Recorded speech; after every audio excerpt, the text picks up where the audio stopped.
आज हम देखेंगे section 10 of Hindu marriage act 1955 जो बात करता है जुडिशियल सेपरेशन के बारे में। ओके, तो इसमें पहला जो सबसेक्शन है वो है either party to a marriage. Marriage में दो पार्टी होती है, दोनों में से कोई भी पार्टी, ईदर हस्बैंड और वाइफ, वेदर सोलमनाइज्ड बिफोर और after the commencement of this act. यहाँ पे किस एक्ट की बात हो रही है? तो हिंदू मैरिज एक्ट 1955 की बात हो रही है कि या तो उससे पहले या तो उसके बाद कोई मैरिज हुई हो, तो दोनों पार्टी में से कोई भी party may present a petition on praying for a decree of judicial separation on any ground specified in section 13 subsection 1।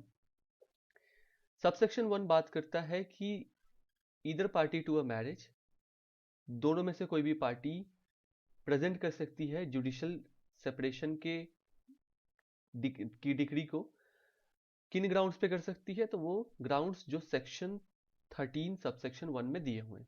Okay, next one is in case of wife. Wife की case में wife को एक specific privilege मिला हुआ है, they can also pray for a decree of judicial separation on the grounds specified in section 13 subsection 2 as grounds on which a petition for divorce might have been presented.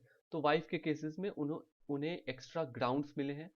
वो कौन से grounds हैं? तो वो grounds हैं जो section 13 subsection 2 में दिए हुए हैं। Okay, subsection 2, A decree for judicial separation has been passed। कोई डिक्री पास्ड हो गई है जुडिशियल सेपरेशन की। It shall no longer be obligatory for the petitioner to cohabit with the respondent. अगर इस तरह का कोई डिक्री पास हो जाती है जुडिशियल सेपरेशन को लेके, तो इट इज़ नॉट ऑब्लिगेटरी, ये ऑब्लिगेटरी नहीं है कि अब आपको साथ रहना है, अब आपको साथ में एक साथ as a husband and wife रहना है। तो ऐसा कोई ज़रूरत अब डिग्री पास होने के बाद ऐसी कोई ज़रूरत नहीं रहेगी। ओके, द कोर्ट में on the application by petition of either party and on being satisfied of the truth of the statements made in such petition rescind the decree if it considers it just and reasonable to do so. अगर court ये देखती है, उसे ऐसा लगता है कि जो भी कंडीशंस वगैरह, जो भी फैक्ट्स वगैरह बताए हैं पिटीशन में, वो ऐसे हैं जो जो कि उन केसेस में कवर्ड होते हैं जहां पे degree of separation, judicial separation नहीं देना चाहिए, तो उन केसेस में कोर्ट उस चीज से पीछे हट सकती है, वैसी डिग्री पास करने से पीछे हट सकती है। Okay, a decree of judicial separation does not terminate the marriage, but on the other hand it puts the obligation of conjugal duties to an end. Okay, so divorce और जुडिशियल सेपरेशन के बीच में एक बहुत बड़ा difference है। वो difference ये है कि इन केस ऑफ जुडिशियल सेपरेशन, उससे जो कॉन्जुगल ड्यूटीज होती है, जो भी कॉन्जुगल ड्यूटीज होती हैं वो एंड होती हैं। ओके, उससे मैरिज खत्म नहीं होता। But in case of divorce, उसमें मैरिज जो होती है वो खत्म हो जाती है। तो ये एक मेजर डिफरेंस है जुडिशियल सेपरेशन एंड डाइवोर्स के बीच में। ओके, फॉर हस्बैंड और फॉर वाइफ, जैसा हमने पहले भी देखा कि हस्बैंड या फिर वाइफ दोनों में से कोई भी अगर पिटिशन फाइल करती है जुडिशियल सेपरेशन को लेके, तो वो कौन से ग्राउंड्स यूज कर सकती है? तो सेक्शन 13 सबसेक्शन 1 में जो ग्राउंड्स दिए हैं वो यूज कर सकती हैं। एंड स्पेसिफिकली वाइफ को कुछ एक्स्ट्रा ग्राउंड्स मिले हैं जो सेक्शन 13 सबसेक्शन 2 में दिए हुए हैं। Okay, the grounds on which a decree of judicial separation can be obtained are as follows. वो ऐसे कौन से ग्राउंड्स हैं जिसपे decree of judicial separation pass हो सकता है?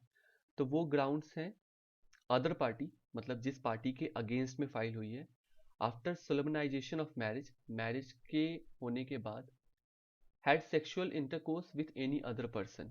ओके, ये पहला ग्राउंड है। दूसरा ग्राउंड है क्रुएलिटी का। तीसरा ग्राउंड है deserted the petitioner for a continuous period of not less than 2 years immediately preceding the presentation for the petition। Petition को प्रेजेंट करने से पहले 2 साल तक जो पिटिशनर था उसे डिजर्ट कर दिया गया, उसे छोड़ दिया गया था। तो ये भी एक ग्राउंड बन सकता है जुडिशियल सेपरेशन को लेके। The fourth one is ceased to be a Hindu by conversion to another religion. अगर शादी के बाद ईदर ऑफ द पार्टीज, या तो हस्बैंड या फिर वाइफ, अपने रिलीजन को कन्वर्ट करती है, तो ये भी एक ग्राउंड बनेगा जुडिशियल सेपरेशन को लेके।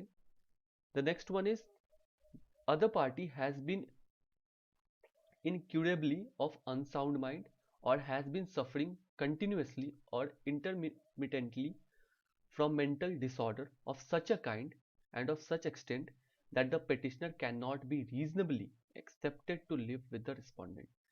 अगर किसी तरह का अनसाउंड माइंड हो गया किसी, जो पार्टी जिसने फाइल किया है जो दूसरी पार्टी के अगेंस्ट में, जो दूसरी पार्टी है वो अनसाउंड माइंड का हो गया है, एंड ऐसा हो गया है कि स्थिति इतनी खराब हो चुकी है कि अब साथ में रहना पॉसिबल नहीं है, तो ये भी एक ग्राउंड है।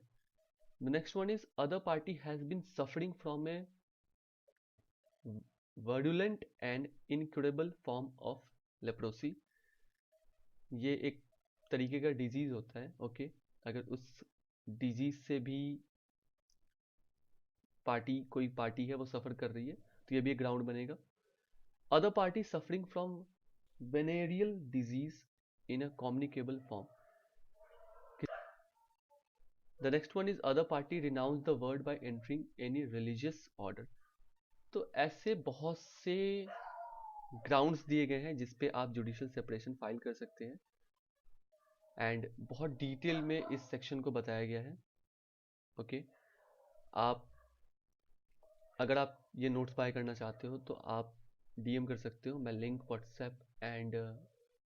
व्हाट्सएप का लिंक एंड इंस्टाग्राम का लिंक मैं डिस्क्रिप्शन में डाल दूंगा, वहाँ से आप मुझसे कनेक्ट हो सकते हो। आज के लिए इतना ही, ओके। कल हम मिलेंगे एक नए टॉपिक के साथ, एक नए वीडियो के साथ। तब तक आप चैनल को सब्सक्राइब करो एंड वीडियो को लाइक करो।